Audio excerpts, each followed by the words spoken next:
Par rapport à la CAN, j'étais assez petit parce que je regardais beaucoup de foot avec la famille. Et les souvenirs que j'avais, c'était de voir le Sénégal jouer, de voir mon papa qui était très attaché. Et donc, je me souviens de souvenirs à la maison où on était assez content de regarder et que la famille était très motivée pour suivre l'événement, quoi. Ça, c'est un regret des Sénégalais, hein. Pourtant, le Sénégal, dans son histoire, a déjà eu des effectifs qui pouvaient. On se souvient de 2002 avec El Hadji Diouf, avec Fadjiga. On avait une belle épopée. On a perdu en finale.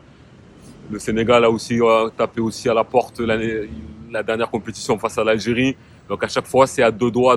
Mais bon, j'espère qu'un de ces quatre, ils sauront soulever le trophée. C'était un moment très très particulier pour moi parce que de base, moi, j'aime les deux équipes. Après, sur ce coup-là, j'étais un peu plus pour le Sénégal parce que justement, il n'avait jamais gagné. Mais j'étais aussi très admiratif de l'Algérie qui avait des individualités, un collectif hors du commun. Jusqu'à présent, ils ont une très très belle équipe. Ils sortaient de la Coupe du Monde où ils avaient failli sortir l'Allemagne. Donc, j'étais vraiment pour les deux. Et pour chambrer un peu tout le monde, je disais, quoi qu'il arrive, moi j'ai gagné.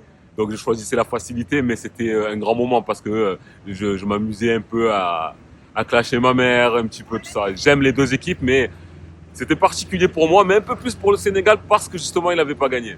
Aujourd'hui, si on regarde bien le football africain, il s'est considérablement développé, déjà au travers des jeunes joueurs qui partent beaucoup en Europe, parce que l'Europe, c'est quand même le fief mondial du football. Quiconque veut réussir le foot aujourd'hui, c'est passer par l'Europe. C'est beaucoup mieux structuré. Il y a beaucoup plus de jeunes qui partent, qui réussissent dans de très grands clubs. Si on regarde le football africain, il y a encore une vingtaine d'années, une trentaine d'années, dans chaque pays, il y avait un bon joueur, un très bon joueur et des joueurs qui étaient de bonne facture. Maintenant, dans des équipes africaines, on a d'excellents joueurs de niveau Ligue des Champions, des joueurs qui prétendent au ballon d'or européen et aujourd'hui d'autres très bons joueurs. Donc la tactique a progressé. On est arrivé à un football un peu plus moderne, beaucoup plus structuré. Et donc aujourd'hui, l'Afrique a des équipes qui peuvent même commencer à s'imposer peut-être en Coupe du Monde aussi. Donc oui, c'est une très très grande fierté de regarder la CAN parce que à Marseille particulièrement, c'est une ville très cosmopolite.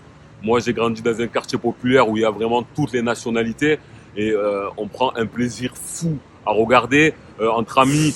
Voilà, il y a des Algériens, les Tunisiens, maintenant les Comoriens, les Sénégalais, les Ivoiriens. Donc on regarde les matchs ensemble, on s'amuse à se chatouiller, donc on rigole, on se surprend même les mamans, nos mamans qui ne suivent pas le football, eh ben, lorsqu'il y a la CAN, elles sont à fond dedans, ça chante, ça tape, ça fait de la concurrence mais gentil. On va manger l'Africain noir va manger le couscous chez le copain qui est marocain, vice versa, ça sort les maillots, ça chante. Donc c'est très très très festif. On regarde les émissions, on regarde même pas les matchs avec les chaînes françaises, on regarde avec les modulateurs, etc. Donc ça nous permet de nous rapprocher et de rester dans nos origines et d'acclamer nos joueurs. C'est une compétition très importante pour tous ceux qui ont grandi à Marseille en particulier. C'est culturel parce que déjà, historiquement, Marseille, on est une ville du football, on aime le foot.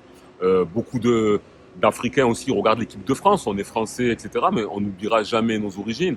On part tous en vacances, on a la famille qui vient, on est proche de nos racines. Donc voir nos joueurs porter le maillot, c'est une parenthèse enchantée et on adore suivre la CAN. C'est quand même, ça fait partie de la culture sportive et de la culture nationale. C'est quelque chose de grand. En plus, ça dure 3 semaines, c'est concentré.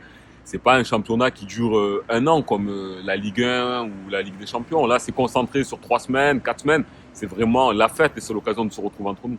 Ah, ça me ferait plaisir que le Sénégal gagne, mais après, je pense que l'Algérie va remettre son titre en jeu. Ça va être très très dur d'aller chercher les Fennecs parce que Riyad Mahrez et consorts, ils sont vraiment très très chauds. Je pense que l'Algérie est capable de faire le doublé.